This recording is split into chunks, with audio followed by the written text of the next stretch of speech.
My name is Walter Hartman. I am 64 years old, and last spring my own son looked me straight in the eye and called me a liar.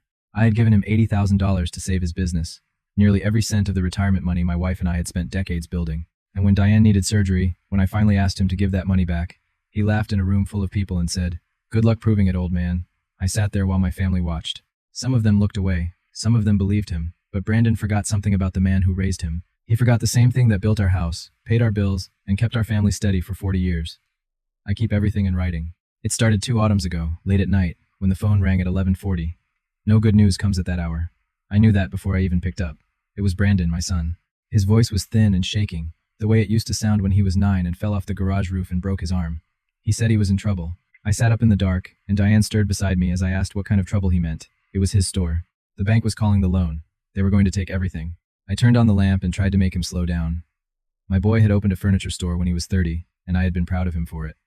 But the numbers came out broken and desperate. He had over-leveraged. A major supplier had folded. The bank wanted $80,000 in 10 days, or they would move on his inventory and his lease. Everything he had built would be gone. He told me he had called everyone else and that nobody would touch it. I was his last call. I knew exactly what $80,000 meant. It meant almost all of it. It meant the retirement Diane and I had scraped together one paycheck at a time. It meant 38 years of overtime, skipped vacations, careful meals, repaired appliances, and every little sacrifice sitting in one account. I looked at Diane. She was awake now, watching me without saying a word. I told Brandon I would figure something out. He started to protest, but I told him he was my son and that we did not let family go under alone. He cried then, only for a second, but I heard it. I told him to get some sleep and promised we would talk in the morning. After I hung up, I sat in the lamplight for a long time. I had not told Diane what something was going to mean. I had not even admitted it to myself yet, but I already knew. We drove to the bank that Monday morning. I moved the money myself. I watched the balance drop on the little screen, and I did not let my hand shake. Diane held my arm in the parking lot and asked if I was sure. It was not really a question. I told her he was our son. That afternoon, we met Brandon at his store. He hugged me hard.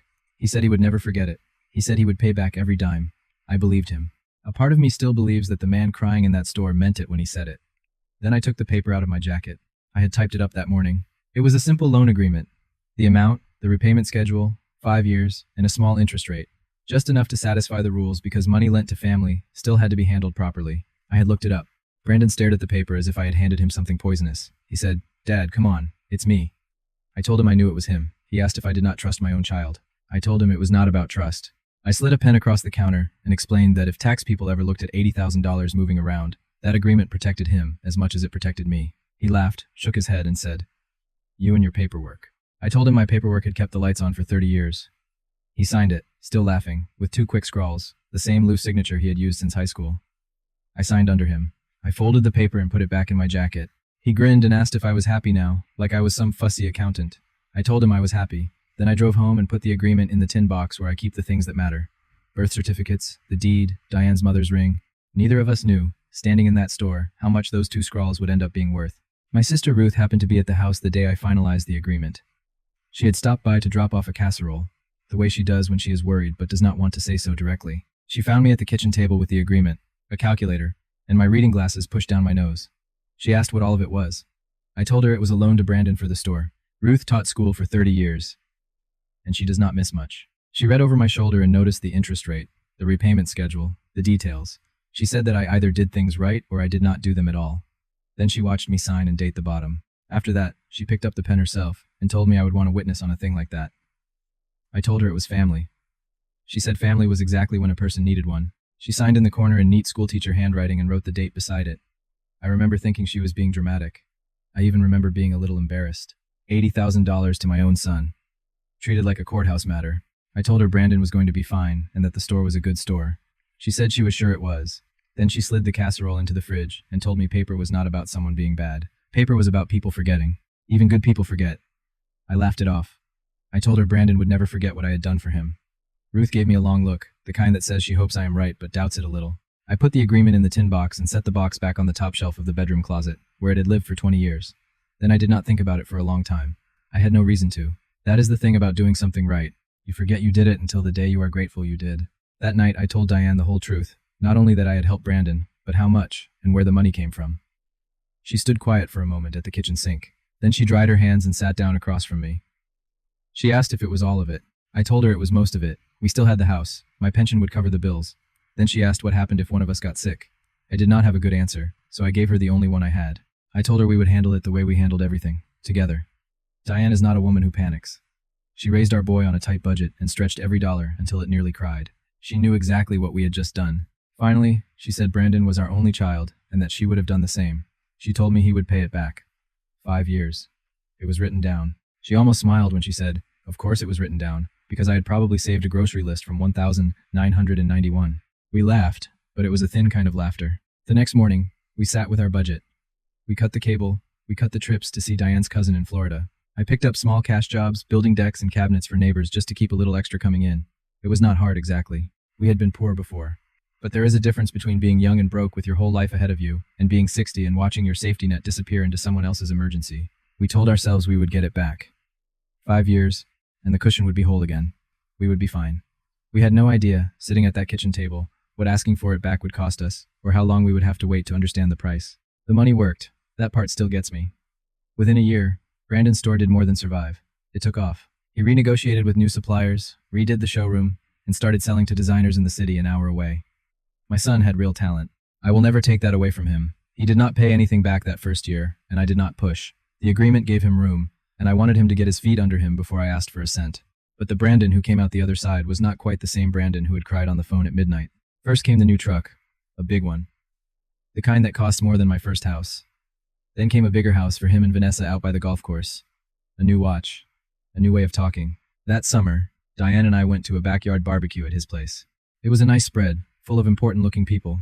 I was carrying a plate of ribs past a circle of Brandon's business friends when I heard him say, I built it from nothing. Total zero. Nobody handed me a thing. I stopped for just a second. The ribs felt heavy in my hands. Nobody handed him a thing. I looked at my son glowing in his own backyard, telling a story where I did not exist. I said nothing. What could I have said in front of his friends? I set my plate down, got a drink, and let it pass. Diane saw my face. She always sees my face. On the drive home, she put her hand on my knee and said he was just showing off, that he did not mean it. Maybe he did not. But a man tells the truth about himself when he thinks nobody who knows the truth is listening. I was listening. Vanessa came into the picture around the same. I tried to like her. I really did. But she had a way of talking to Diane and me, like we were sweet old relics she had to be patient with, like we had wandered in from another century and did not quite understand how the world worked anymore. One Thanksgiving at their house, Diane complimented the white dining room Vanessa had redone. Vanessa thanked her and said it was nice to finally have things that matched. Diane let it go. I did not forget it. Later that day, I mentioned gently that Brandon and I should sit down soon about the loan, just for bookkeeping. Vanessa was clearing plates, and she did not even slow down. She said my name like a sigh and told me that nobody really kept track of old family stuff and that I should let it go. I told her it was not old. It had been 2 years. She smiled and said I knew what she meant, that it was family and things got blurry. But $80,000 does not get blurry. I had learned by then that arguing with Vanessa was like arguing with a closed door. Brandon stood in the kitchen doorway through all of it. He did not back me up. He did not back her up either. He just sipped his beer and watched as if the whole thing were happening on television. That was the first time I felt it. Not anger exactly. Something colder. The feeling of being slowly written out of my own family story while I was still sitting at the table. I let a lot go that year. I am a patient man. But I never throw anything away. The trouble with Diane started slowly. A shortness of breath on the stairs. Tired afternoons when she had never been tired in her life. She did not tell me at first. That was Diane. She did not want to worry me. By the time I dragged her to the doctor, it had a name and a number attached to it. Her heart. A valve worn out before its time. The doctor was kind but clear. She needed surgery. Not someday, but within a few months, before things became truly dangerous. We sat in his office, holding hands like teenagers. I asked what it would cost. I always ask. A person has to ask. He slid the estimate across the desk. Insurance would cover a good piece of it. The rest, the part that fell on us, the part the plan would not touch, was written at the bottom of the page. I looked at that number, and it was close enough to $80,000 to make my stomach turn. The exact money I had lent my son was the exact money sitting between my wife and the operating table. I did not say that to Diane. I folded the paper and told her we would manage. She squeezed my hand and pretended to believe me. That night, I lay awake doing the math I had been avoiding for 2 years. We had the house. We had my pension. We did not have $80,000 in cash, because $80,000 in cash was inside my son's business, keeping his showroom lit. For 2 years, I had told myself I would ask for it when the time was right, that the time would come naturally, and that I would never have to make it a thing. The time had come, and there was nothing natural about it. I had already started the paperwork to borrow against the house, just in case, but a man my age, on a pension, is not exactly a bank's favorite risk. It would be slow, and if anything went wrong, it could cost us the home. The clean answer, The right answer was the money my son already had. In the morning, I made the phone call I had been dreading for 2 years. I called Brandon at the store and kept my voice easy. I asked if he had a minute. He said he was slammed and asked what was going on. I told him about his mother, about her heart, about the surgery. He went quiet, and for a moment, I thought there he was. My boy. He asked if she was okay, if she was scared. I told him she was tough, but that we needed to get it done soon. He said, "Whatever you need, tell me what you need." That opened the door more easily than I expected, and I stepped through it gently. I explained that insurance covered part of it, but the rest came to about $80,000. I let that sit for a moment.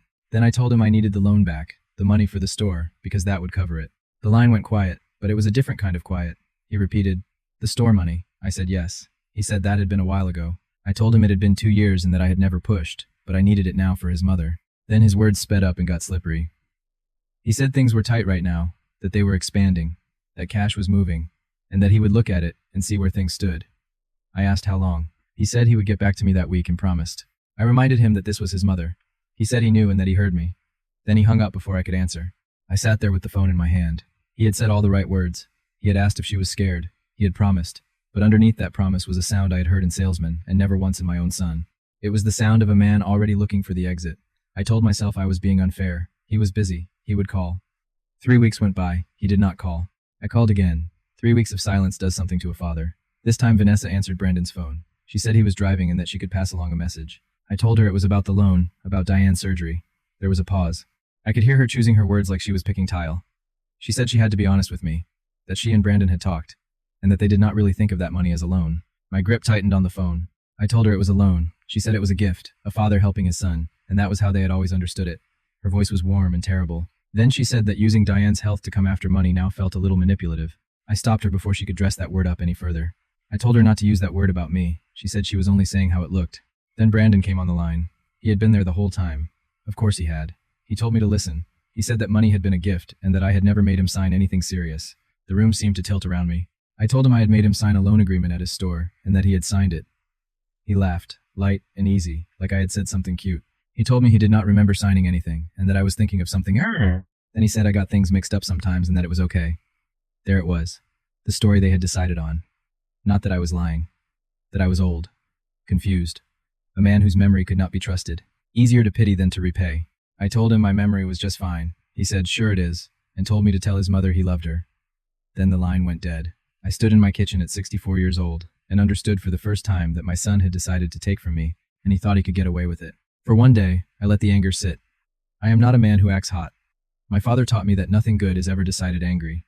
Diane found me on the back porch that evening, just looking at the yard. She said I had that face. She sat down beside me, and I told her everything. I told her about the gift story, about the line that I got things mixed up, about the way Vanessa had made me sound cruel for asking for my own money to help my own wife. Diane did not cry. She became very still, which was worse. She repeated that he had said I imagined things. I told her he said I got confused. She took my hand and reminded me that I alphabetized the spice rack and had receipts from the Carter administration. She said I was the least confused man in Ohio. That got a small laugh out of me, the first in days. I told her I did not want to fight my son. I kept waiting for him to do the right thing on his own. She said he had already had 3 weeks. Then she added, not cruelly but truthfully, that he had had those 3 weeks while she waited for surgery. That landed. True words can be heavier than cruel ones. I made a decision right there on the porch. No more phone calls. You cannot fight a man over the phone because he can just hang up. And no more asking as if it were a favor. I told Diane I was done asking nice, but I was not going to be ugly either. I would talk to Brandon face to face. I would give him one clean chance to be the man I raised, and if he refused, I would stop asking and start showing. Brandon reached the family first. That is the thing about a man who is afraid of the truth. He works fast. My cousin Roy called me, awkward and fishing. He asked if everything was okay with me, because Brandon had mentioned that I had been struggling a little with memory stuff. I asked if Brandon had said that. Roy said Brandon was worried about me, that I had been telling people he owed me money that never really happened. I closed my eyes and told Roy it did happen. I told him I had lent Brandon $80,000 to save his store. There was a long pause. Roy said Brandon claimed there was no record of anything like that. And there it was. My son had not only denied it, he had gotten ahead of me. He had painted me as a confused old man inventing debts, so that when I told the truth, it would sound exactly like the symptom he had described. It was clever. I will give him that. He learned how to plan somewhere, maybe from me. At Diane's sister's birthday dinner, I felt it in the room. People spoke to me too carefully, too slowly, too kindly. The way you talk to someone you have been told is slipping. My own niece touched my arm and asked if I was doing okay, really. Like I was the problem. like I had done something wrong. Diane watched it happen from across the table, her jaw tight. On the way out, she gripped my arm and said they believed him. I told her some of them did. She asked how I could stand it. I helped her into the car, my wife, who needed a surgery we could not afford, being pitied beside her supposedly confused husband by people who should have known us both for 40 years. I told her I could stand it because I knew something they did not. I just did not know yet exactly when I was going to say it, or how much it would cost my son when I did. That night, Diane brought it up quietly, the way she does when she already knows the answer. She mentioned the box on the closet shelf. I told her I knew where it was. She asked if it was still in there. I got up, slid the closet door open, and took down the tin box. It used to hold Christmas cookies decades ago. Now it held our whole life. I set it on the bed and opened it. Birth certificates. The deed to the house. Her mother's ring in its little velvet pouch. My discharge papers. And underneath, in a plain folder, 2 sheets of paper. The loan agreement. Brandon's signature. The same loose scrawl he had used since he was 16. Ruth's witness signature in the corner. The date, the amount, the schedule. Right where I had put it 2 years before. I sat on the edge of the bed holding it. Diane sat beside me and said I could end it tomorrow. I could take it to a lawyer and prove it in court. She was right. I could. But I looked at my son's handwriting, at the lazy loop he had used on homework, at the name of the boy I taught to ride a bike, to drive a stick shift, and to keep his word. I asked Diane if she wanted me to drag our own son into a courtroom and put him in front of a judge. I knew I would win. I also knew I would lose him for good. There is no easy road back from a father suing his son. Diane asked if I was just going to let him take from us. I told her no. I would find another way, one that still left a door open for him. She reminded me that he had told Roy there was no record of anything, and that he thought I had nothing. I said he probably thought I had thrown it out. I almost laughed. He and Vanessa had probably searched his store and convinced themselves it was gone. That was why he was so brave.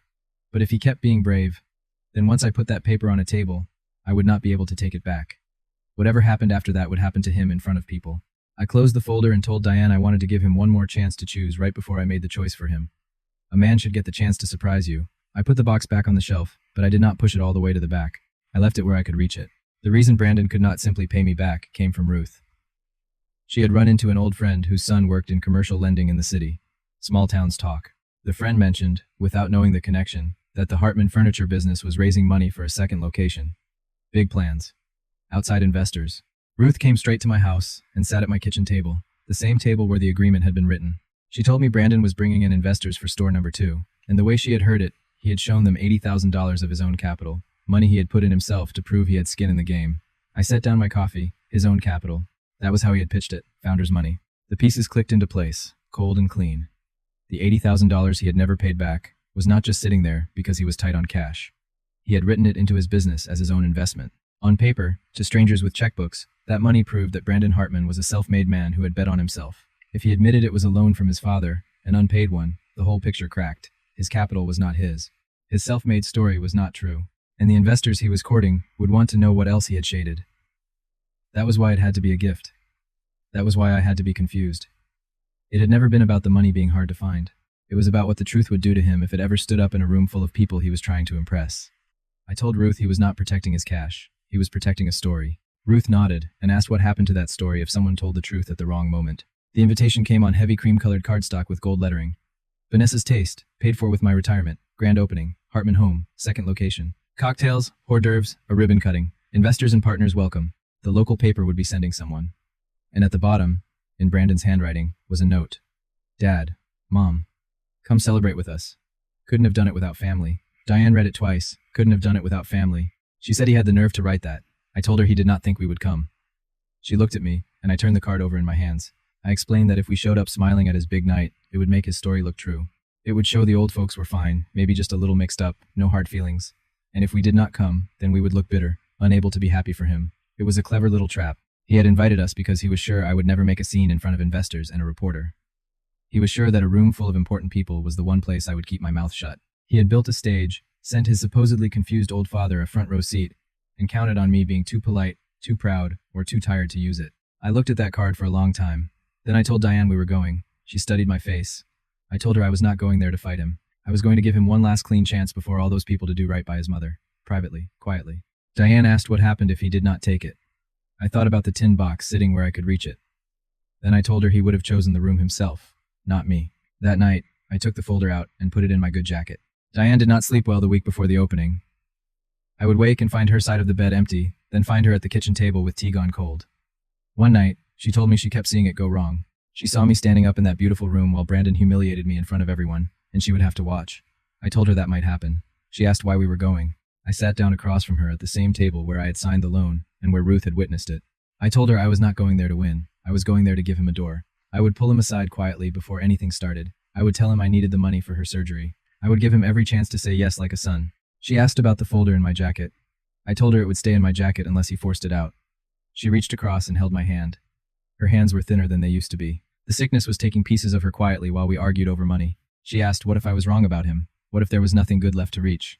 I told her that if that was true, I would know I had tried, and I would do what I had to do with a clear conscience. She asked if I really thought he might do the right thing. I wanted to say yes, I am his father. You spend your whole life believing in your child. I told her I would give him one more chance to be the man I raised, and what he did with it would be on him, not me. She squeezed my hand and said we would go together. I told her together. The night of the opening, I put on my good jacket. I felt the folder against my chest, right over my heart. Then we drove into town. The new store was something. I will admit that. Glass front, warm lights, furniture arranged like rooms in a magazine.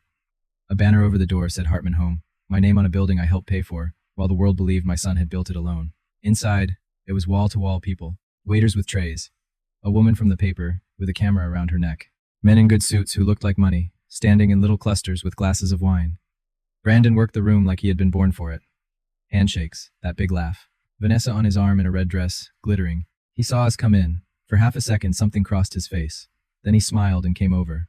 He hugged Diane carefully, like she might break, and told her he was glad she made it. Then, he shook my hand. It was firm, a little too firm, with a message in it. I told him it was a big night. He said it was the biggest yet. Then he leaned in and lowered his voice just for me. He said he was glad we came, that it meant a lot, and that we should just have a good night. There it was. A warning dressed as a welcome. I told him I wanted to talk for a minute, just him and me, before things got going. His smile did not move, but his eyes did. He said it was crazy right then and maybe later, and told me to grab a drink. Then he was gone before I could answer, swallowed back into the crowd. I found a spot near the wall where I could see the room. Diane stood beside me, small inside all that noise. I kept my hand near my jacket. A man in a gray suit tapped a glass with a fork, and the room began to hush. Brandon stepped onto a little riser beside the showroom centerpiece, a glass raised, ready to tell his story. The room went quiet to listen. Brandon gave a good speech. I will give him that too. He talked about risk, about believing in yourself when nobody else will. He talked about building something from nothing with his own two hands, his own money, his own nerve. He said total zero. In the room, he said he had bet on himself when the banks would not. He never said my name. Then the man in the gray suit, one of the investors, raised his glass and called out in a friendly voice, asking who had believed in Brandon when nobody else did. It was a soft question, a chance to say one true thing. Brandon grinned and said that honestly, he had believed in himself, and sometimes that was all a person had. The room chuckled, and something in me went very calm. I set down my drink and crossed the floor. People turned. I felt their eyes, but I was not there for them. I said Brandon's name, not loudly, but the room was quiet, and a father's voice carries. I asked if I could have a word outside, just the two of us. His face flickered, caught. He said we were kind of in the middle of something. I asked for 2 minutes. For 1 second, I saw him decide. I watched my son look at the investors, the reporter, the woman in red, and choose them over me. His voice changed. It became louder, performative. He asked if I wanted to do this there. Then he spread his hands, playing to the crowd as if he were the wronged man humoring his sad old father. He said, I thought he owed me money, that I kept telling people there was a loan, but there was no paper. He said he had looked. There was nothing. Then he smiled and told the room that I was a great guy, but I got things confused these days. A few uncomfortable laughs moved through the room. Diane's hand flew to her mouth. Brandon looked right at me and delivered the final line like a punchline. Good luck proving it, old man. The room held its breath. I reached into my jacket. I did not raise my voice. I have found you rarely need to. I took out the folder and unfolded it slowly in the quiet, so everyone could hear the paper open. There was a little glass table near the riser with a vase on it. I moved the vase and laid the 2 sheets under the lights. I told Brandon he was right, that he did not have to take my word for it. He could take his own signature. I smoothed the pages flat and read it out calmly and clearly, the way I read everything. Loan agreement.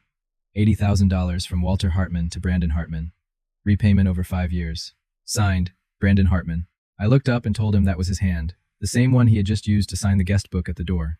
Nobody laughed then. I continued. Witnessed and dated by my sister Ruth, who was standing right there in the back. Heads turned. Ruth raised her hand, calm as Sunday. She said she watched him sign it at my kitchen table 2 years before.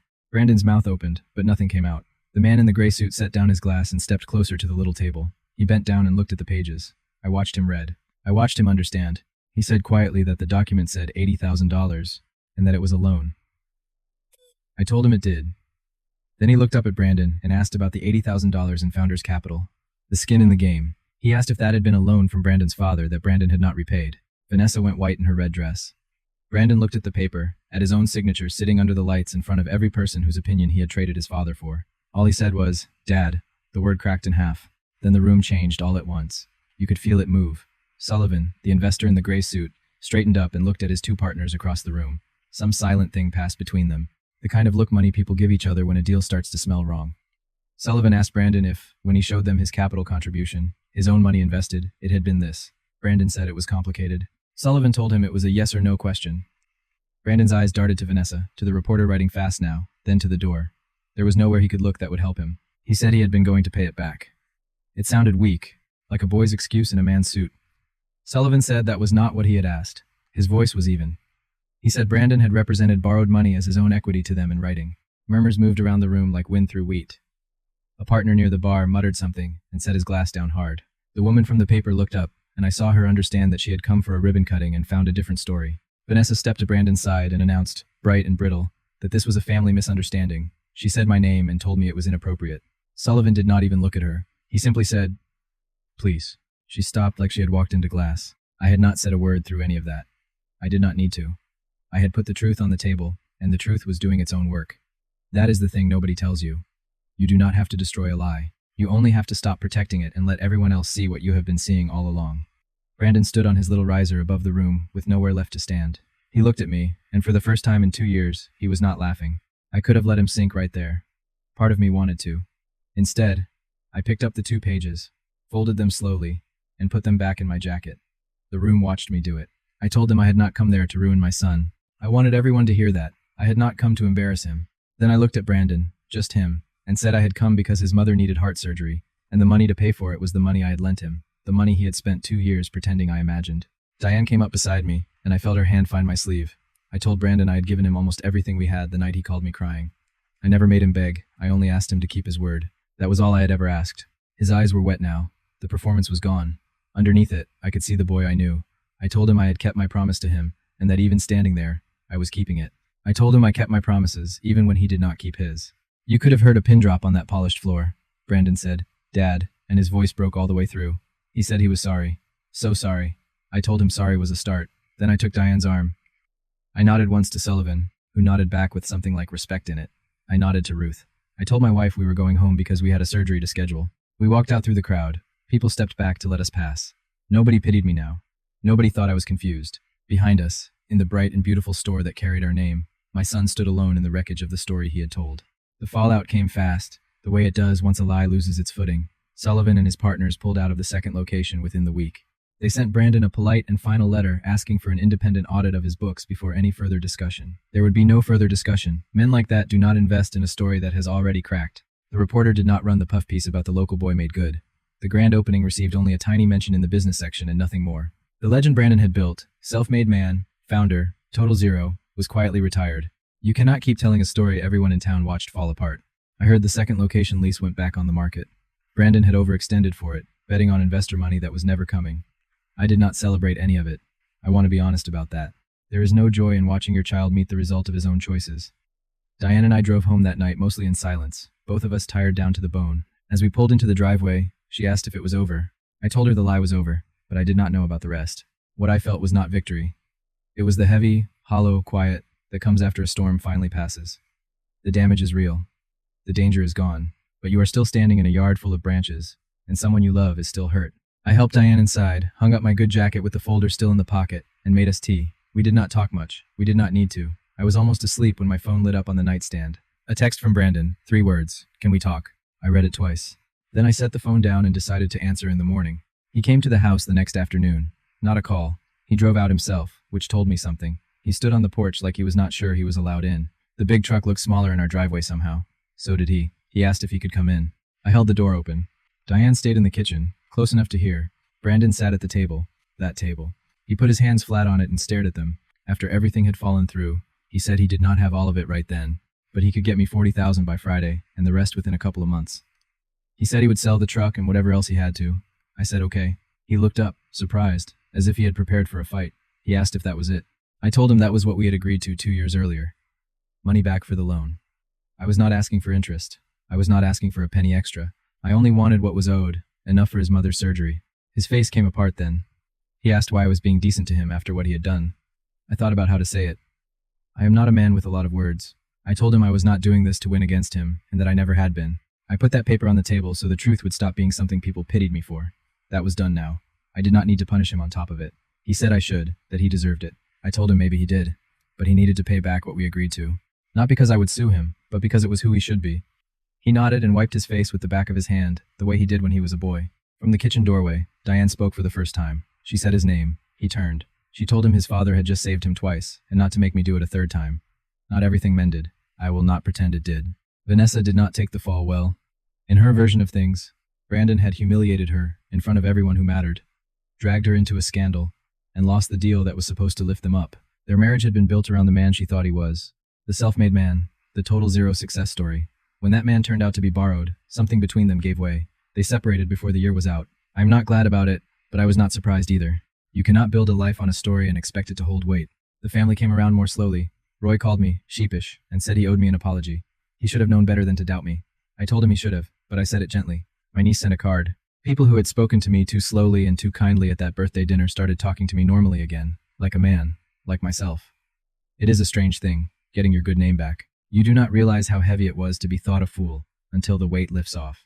Ruth came by with another casserole, naturally. She set it in the fridge, stood in the kitchen looking at me, and said I had done it right from start to finish. Even the part where I gave Brandon one last chance to do the decent thing. I told her he did not take it. She said no, but I had given it, and that was the part that lets a person sleep. She was right. I have slept fine. A man who tells the truth and keeps his word does not lie awake much, even when the truth costs him. But there was one more thing left to do, the thing all of it had been for. We had a surgery to get to. Brandon paid it back, all of it in the end. The truck went. Some other things went. It took about 4 months, and he made every payment without me asking once. The money went straight where it was always meant to go, into Diane's surgery. They took her in on a Tuesday morning in early spring. I sat in that waiting room for 6 hours with a cold cup of coffee, and Ruth beside me, doing the only thing you can do in a place like that, waiting.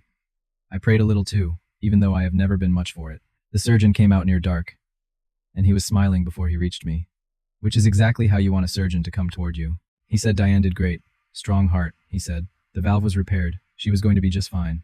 I shook his hand, and I am not ashamed to say my eyes filled up. 41 years of marriage, and I was not ready to lose her. I was nowhere close to ready. They let me see her that evening. She was pale and groggy, and the most beautiful thing I had ever laid eyes on. I sat down and took her hand, careful around the IV line. She whispered, asking if we made it. I told her we made it, and that she made it. She drifted a little, then came back and asked about the money. I told her not to think about the money because it had done its job. She gave a small smile and said, "You and your paperwork." I said, "Me and my paperwork," and kissed her forehead. Brandon came to the hospital the next day. He sat with his mother for a long while. He held her hand and apologized quietly for all of it. She forgave him the way mothers do. I watched from the doorway and wondered if a son could really change. I did not know yet, but I was about to find out. A few months passed. Diane got stronger every week. By summer, she was back in her garden, fussing over tomatoes, and no longer getting short of breath over nothing. Brandon changed more slowly. Change always comes more slowly than you want it to, but it came. He kept the original store and let go of the dream of the second location. He scaled back. He paid down what he owed on the business, honestly this time. No investors, no inflated stories, just work. He started coming by on Sundays. At first, it was stiff. We did not have the words yet. He would help me with whatever I was building in the garage, hand me tools, and let the work do the talking, the way men in my family always have. One Sunday, he was quiet for a long time, sanding a board I had cut. Then he said he kept thinking about that night, about what he had said to me. Good luck proving it. I told him I remembered. He said he kept thinking about how sure he had been that I had nothing, that I was just a confused old man. He set down the sandpaper and told me he had built a whole life on thinking he was smarter than me, while I had it all in a tin box on a shelf the whole time. I told him I had not been trying to outsmart him. I had only been trying to do it right. He said he knew that now, and that was the part that hurt most. I was not even playing the game he thought I was playing. I clapped him on the shoulder. It was the first time I had touched him with warmth in 2 years. He did not pull away. I told him he was learning, late, but learning. He almost smiled and said he had a good teacher, he guessed. I told him he had one all along. He just had not been listening. The store stands on its own now. It is smaller than Brandon dreamed, but it is real, built on true numbers, true money, and his own honest work.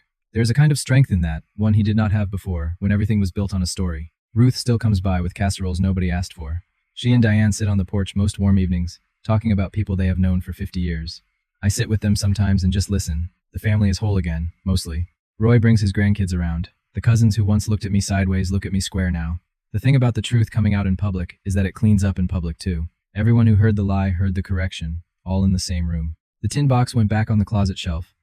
A few weeks after the final payment cleared, I took the loan agreement out one last time.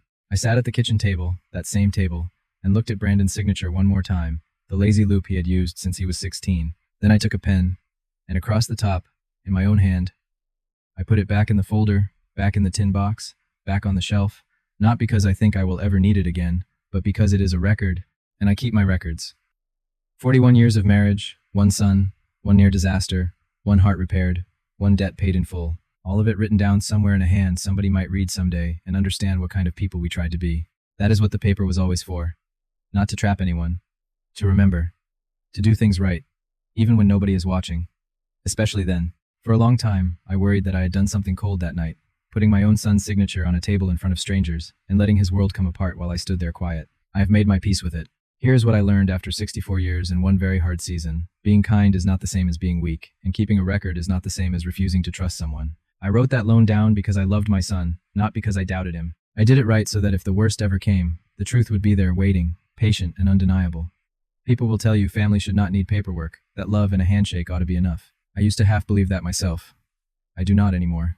The people who tell you not to write things down are sometimes the same people counting on you to forget. Setting a boundary with someone you love is not cruelty. It is not revenge. It is the most honest kind of love there is. It says, I will treat you like an adult who keeps his word, and I will hold you to it because I believe you can be better than the worst thing you have done. I never raised my voice that night. I never called my son a name. I won by telling the truth and letting it stand on its own. That is the only kind of winning worth having. My son is a better man now than he was. My wife is alive and tending her tomatoes. My name is clean. And somewhere on a closet shelf in a tin box, there is a piece of paper that says we did it right. I never wanted to beat my son. I only wanted to stand on the truth and give him the chance to come stand there with me. In the end, he did. Last Sunday, Diane and I sat out on the porch as the sun went down. The same porch where, 2 years earlier, I had decided to stop asking nicely and start showing the truth. Inside, through the screen door, I could hear my son at our kitchen table with his own boy, my grandson, who is 7 now and full of questions. Brandon was teaching him to write out a little promise. A $2 loan for a toy, paid back from chore money, with real terms, a signature line, the whole thing. The boy asked why he had to sign it. Brandon answered, and I heard my own words come out of my son's mouth. He said, because you do it right or you don't do it, even with family, especially with family. I looked at Diane. She had heard it too. She reached over and took my hand. We sat there in the last of the light, and neither of us said a thing. We did not need to. The circle had come all the way around. That is how one sheet of paper said everything I could not show. If you have ever been underestimated by the people who should know you best, hear this from me. You are not alone, and you are not powerless. Quiet is not weak. Doing things right is not foolish. Your word and your records can outlast anybody's lie. Take care of yourself out there. And whatever you do, keep your promises.